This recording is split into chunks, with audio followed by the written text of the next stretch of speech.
Mas Cheryl Marshall teve uma infância perfeitamente saudável. No entanto, assim que entrou na puberdade, surgiu um sintoma bizarro e preocupante.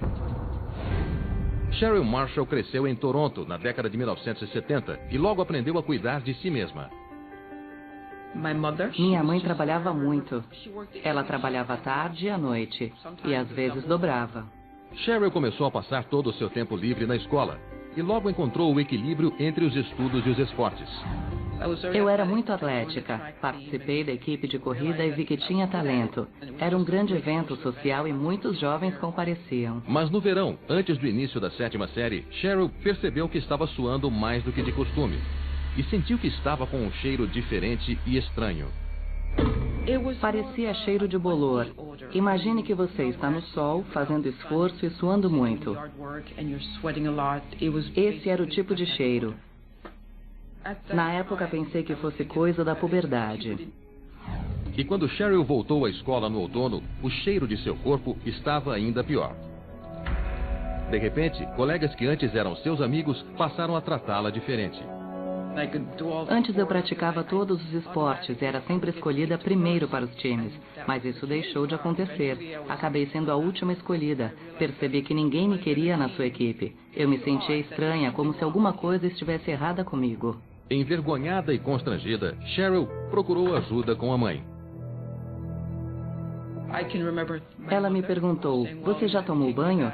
Sem saber que eu havia tomado banho 15 minutos antes. Mas eu não discuti. Tomei outro banho.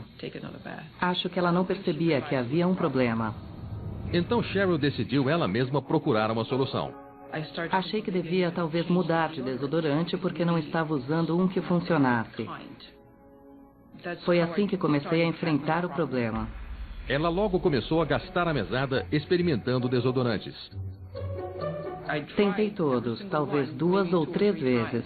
Ao final do ano, Cheryl já havia experimentado mais de 20 desodorantes e outros tantos sabonetes e talcos, mas nenhum deles ajudou a diminuir o cheiro ruim que parecia acompanhá-la por toda parte. Mortificada, ela sofria em silêncio. Não sei se teria sido mais fácil se eu tivesse contado aos professores, talvez falado com a minha mãe, mas não fiz isso. Ao final da 8ª série, ela passava cada vez mais tempo sozinha e o mais longe possível das zombarias incessantes. Eu me lembro de um incidente em que um garoto apontou para mim como se estivesse segurando uma arma e disse, vou detonar o seu sovaco fedorento. Eu me senti mal, envergonhada, humilhada. Há 3 anos, Cheryl Marshall, de Toronto, vinha exalando um odor estranho e intenso que era desagradável a praticamente todo mundo que ela encontrava. Eu era a garota fedida da classe. Para os outros era apenas uma piada. Não são lembranças felizes. Talvez se eu tivesse procurado minha mãe, ela tivesse falado com alguém e como mãe talvez obtivesse outras respostas. Mas ela não queria incomodar a mãe que a criava sozinha com mais um problema. Por isso Cheryl fez o possível para lidar com o estresse sozinha. Quando cheguei ao ensino médio, já estava tendo mini ataques de ansiedade antes da aula. Eu entrava na classe e literalmente não me mexia. Eu não me levantava nem para apontar o lápis. Ela estava tomando 4 banhos por dia, mas aparentemente nada funcionava. Já desesperada, Cheryl finalmente reuniu coragem para procurar a ajuda de um médico. Eu disse a ele, acho que tenho um problema porque sinto meu cheiro mesmo quando não estou me exercitando demais. Aparentemente ele entendeu e disse que eu tinha hiperidrose. A hiperidrose é uma doença que muitas vezes surge na adolescência. O paciente transpira excessivamente, seja qual for a temperatura ou o nível de esforço. Embora não haja cura conhecida, há tratamento. O médico da família receitou um desodorante muito forte. Fiquei contente, imaginando que iria funcionar. Pela primeira vez em 5 anos, Cheryl teve esperança de voltar a levar uma vida normal. Segui todas as instruções. Ele disse para cobrir as axilas com filme de PVC antes de dormir. Na primeira noite, percebi que a transpiração diminuiu um pouco, mas tive de parar porque tive uma irritação. A pele acabou descascando de tão forte que era o desodorante. Desanimada com a experiência, Cheryl voltou ao médico, esperando que lhe recomendasse outro tratamento. Ele havia esgotado todas as opções que tinha para me ajudar. Àquela altura, eu precisava de um especialista. Ele sugeriu que ela consultasse um dermatologista. E 5 dias depois, Cheryl foi à consulta. A médica disse que ela de fato tinha hiperidrose e que 2 pílulas dariam imediatamente um fim ao cheiro terrível. Ela me deu uma receita, mas eu não iria simplesmente aviar uma receita e começar a tomar a pílula. Fui ao farmacêutico com a receita e ele me deu um livro de referência para que eu consultasse. A médica havia receitado um antipsicótico, achando que eu estava louca. Fiquei espantada, porque eu sabia que não estava louca. De volta à estaca zero, Cheryl voltou ao médico da família, exigindo que ele a ajudasse a encontrar uma solução para o seu problema. A próxima conclusão óbvia do médico foi: se ela ainda tem um problema, vamos extrair a causa do problema. Ele explicou que o único tratamento definitivo para a hiperidrose é a remoção cirúrgica das glândulas de suor superativas. Achei que aquilo iria funcionar. Vamos retirar as glândulas e fim do problema. Cheryl estava com medo da cirurgia, mas seu desespero para se livrar do odor que exalava era maior. Fiz a cirurgia e quando acordei estava com curativos embaixo do braço. Tive muita esperança, porque eu havia tomado uma medida radical para resolver o problema. E pensei que dali em diante eu poderia fazer tudo o que até então tinha vontade, mas não fazia. No entanto, 72 horas depois, seu otimismo foi abalado. O cheiro voltou. Fiquei arrasada. É a melhor palavra para descrever o que senti. Porque, obviamente, não era o resultado que eu esperava. Não havia uma gota de suor nas axilas, não havia mais glândulas de suor. Então, de onde vinha o cheiro? Triste e confusa, Cheryl resignou-se a viver com o odor desagradável e passou o ano seguinte vivendo um dia de cada vez. Até que em junho de 1984, ela terminou o ensino médio e tomou uma decisão crucial. Assim que terminei o ensino médio, fui à escola de enfermagem. Fiz a inscrição e fui aceita. E deveria começar em setembro, mas entrei em pânico. Preocupada com seu problema, no último instante, Cheryl desistiu da escola e do seu sonho de se tornar enfermeira. Mas, surpreendentemente, nessa mesma época, outro sonho se realizou sem que ela fizesse qualquer esforço. Quando a conheci, vi que era uma pessoa totalmente diferente. E foi isso que me atraiu. O fato de que tinha uma identidade própria. Fiquei preocupada e não disse nada a ele na época. Não queria que se assustasse. Mas no primeiro encontro, quando ela e Russell esperavam para entrar no cinema, outra pessoa da fila ressaltou o problema de Cheryl com toda clareza. Ela estava ao lado daquela pessoa que olhou para ela e disse: "Que cheiro é esse?" Eu não sabia como reagir, se deveria brigar com a pessoa ou dizer algo para defender Cheryl. Horrorizada com o incidente, Cheryl viu que teria de dizer a Russell exatamente o que estava acontecendo. Eu disse a ele: às vezes tenho um cheirinho. Eu nunca percebi e nunca me incomodou como futuro marido ou namorado. Acho que ele gostava de mim e acredito que ele estava sendo educado. Mesmo tendo encontrado alguém que via além do seu problema, Cheryl continuava se sentindo socialmente excluída. Como próximo passo, Russell sugeriu que ela consultasse um internista que examinasse além dos pontos óbvios. A médica fez uma prova de função hepática porque esse é um dos sintomas de hepatite ou de algum tipo de problema do fígado. Cheryl ficou assustada quando soube que poderia ter contraído uma doença tão grave. Excluído o problema do cheiro, ela sempre foi perfeitamente saudável. Mas todos os exames que ela fez tiveram resultado normal.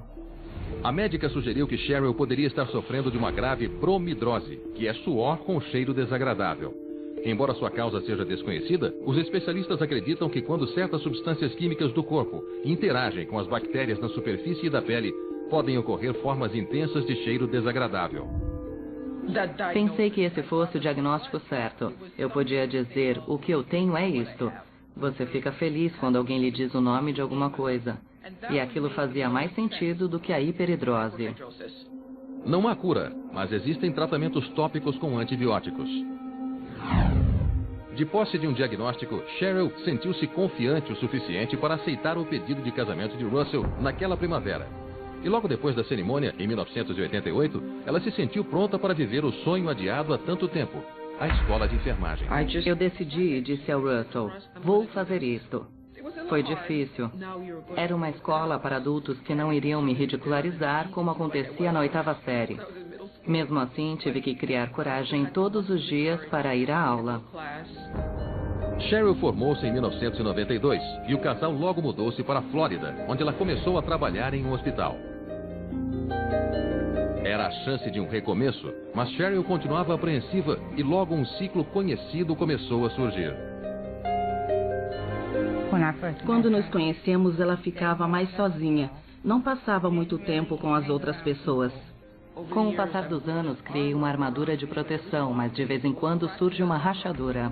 Trabalhávamos num centro de reabilitação e as pessoas que ela chefiava comentavam que ela cheirava mal e que era um problema de higiene, como uma pessoa que vai para a academia e depois não toma banho. Quando ela chegava em casa, era óbvio que algo estava incomodando e vi que ela estava com um problema muito sério. Cheryl fazia o possível para ignorar os comentários cruéis, mas por dentro ela estava fervendo. Ficou dolorosamente óbvio que aquelas pessoas eram apenas versões maiores das crianças que estudaram comigo. Elas iriam me constranger e aí pensei, eu não vou aguentar isso. Durante mais de 20 anos, Cheryl Marshall convivia com uma doença que a impedia de se socializar e provocava um cheiro desagradável. Mas aparentemente, nenhum médico sabia como tratá-la. Você chega a um ponto em que não quer mais ver outro médico. Então Cheryl decidiu agir por conta própria. Graças à internet, eu aprendi a pesquisar e a encomendar uma porção de coisas do mundo todo. Comecei a ver uma porção de produtos pela casa. Eu entrava no banheiro e pensava, o que é isso? Quando nenhum dos produtos funcionou, ela procurou um cirurgião plástico. Encontrei um artigo que dizia, o Botox deixa o suor com um cheiro mais doce. Levei o artigo e paguei $1000. Em retrospecto, foi uma tolice, porque as minhas glândulas de suor já tinham sido removidas. Percebendo que estava jogando dinheiro fora com tratamentos que nunca resolveriam seu problema, Cheryl redirecionou sua energia. Usando seus conhecimentos de enfermeira como guia, ela começou uma ampla investigação sobre uma série de doenças. E no verão de 2005, quando navegava pela internet, ela deu sorte. Eu estava pesquisando online quando encontrei um grupo de apoio. Havia umas 4.000 mensagens. Comecei a ler as experiências de todas aquelas pessoas e foi como se alguém acendesse a luz. Fui lendo e encontrei o nome do Dr. Fennessy. Na manhã seguinte, Cheryl entrou em contato com o Dr. Paul Fennessy no seu consultório no Colorado. Era uma mulher muito persistente, tentando descobrir a causa do transtorno. Nosso grupo detectou a doença pela primeira vez em 1970. Hoje existe apenas alguns laboratórios no mundo pesquisando o problema. Ele explicou que sua equipe criou um exame de urina simples que poderia confirmar se ela estava de fato sofrendo dessa doença extremamente rara. Nós damos um kit e o paciente coleta a urina nas 24 horas seguintes. Depois, medimos a quantidade de trimetilamina na urina. A trimetilamina é uma substância química formada no intestino durante o processo digestivo. Ela é depois transportada para o fígado para ser quebrada e excretada pela urina. Fiquei muito ansiosa porque se desse negativo eu estaria praticamente de volta à estaca zero. E o que fazer? Cheryl fez a coleta e enviou as amostras para o laboratório. Ela então passou os 2 meses seguintes tentando conter a expectativa. Eu disse a Russell, e se der negativo, o que vou fazer? Porque eu precisava saber. Já haviam se passado 30 anos. 30 anos, literalmente. Quando examinamos a amostra, constatamos que ela estava com uma proporção de 50-50 entre a trimetilamina e o óxido de trimetilamina. Portanto, ficou claro que suas enzimas não estavam funcionando corretamente. E isso é trimetilaminúria. A trimetilaminúria, também conhecida como T-mal, é um transtorno metabólico raro no qual o fígado não consegue processar a trimetilamina, que muitas vezes tem cheiro de peixe podre. Com o tempo, a substância se acumula no corpo, fazendo com que pacientes como Cheryl exalem um odor forte e desagradável.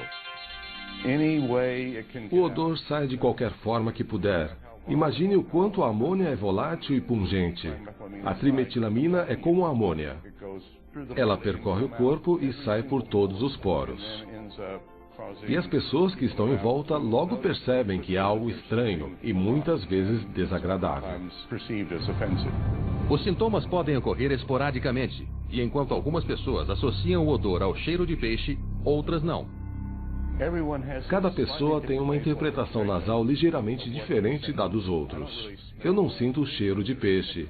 O cheiro me faz chorar, como quando se corta a cebola. Quando soube o que havia de errado comigo, me senti aliviada por todos aqueles anos sem saber, mal diagnosticada e conduzida por caminhos errados. Fiquei feliz de saber qual era o problema. E apesar de aliviada porque o diagnóstico não traz qualquer risco para a sua saúde, ela continua lutando com os efeitos colaterais psicológicos do transtorno. Não me surpreende que o estigma social e a depressão tenham um papel tão importante nesse transtorno. E, além disso, a frustração de não saber a causa é até pior porque alguém diz, você fede, mas você não sabe dizer por quê. E esse é um peso terrível para se carregar. O sentimento de humilhação e vergonha que afeta muitos pacientes de T-mal é bem conhecido de Cheryl. Mas para ela, é ainda mais difícil entender por que tantos médicos não conseguiram resolver o seu caso. Depois de conversar com outras pessoas com esse transtorno, vi que passaram pelo mesmo problema que eu. Os médicos fizeram o possível com o que tinham nas mãos. O primeiro livro que vi descrevendo a trimetilaminúria saiu em 2006 ou 2007. Foi a primeira vez que se incluiu a doença na literatura acadêmica da medicina. O diagnóstico teve seu lado triste. Não existe cura ou tratamento para T-mal. Mas o Dr. Fennessy garantiu a Cheryl que seria possível levar uma vida relativamente normal, ajustando sua dieta. Esta doença depende das coisas que se come e das coisas que se come muito. Um dos principais alimentos não recomendados é o ovo. Se comer apenas ovos no café da manhã, almoço e jantar, você vai cheirar muito mal. Outros alimentos ricos em trimetilamina incluem legumes, carne e laticínios. O Dr. Fennessy acredita que a doença pode ser desencadeada pela dieta e suspeita que o primeiro episódio, há 30 anos, foi induzido pelo que ela estava comendo na época. Os adolescentes comem todo tipo de coisa e escolhem as coisas de que gostam e não o que os pais gostariam que comessem. Mas são alimentos que têm uma quantidade enorme de precursores da trimetilamina. E isso faz com que uma doença que já estava ali se torne muito perceptível. Hoje, Cheryl controla o odor prestando atenção à comida que traz para casa. A dieta dela mudou muito. Adoro peixe, mas para ela é um dos alimentos problemáticos, então não comemos mais. Deus o abençoe, eu o amo muito. Ele dá todo o apoio e ficou ao meu lado esse tempo todo. Mas acima de tudo, o diagnóstico deu a Cheryl a coragem de encarar o mundo sem constrangimento. Acho que agora ela enfrentou a situação. Está muito mais positiva.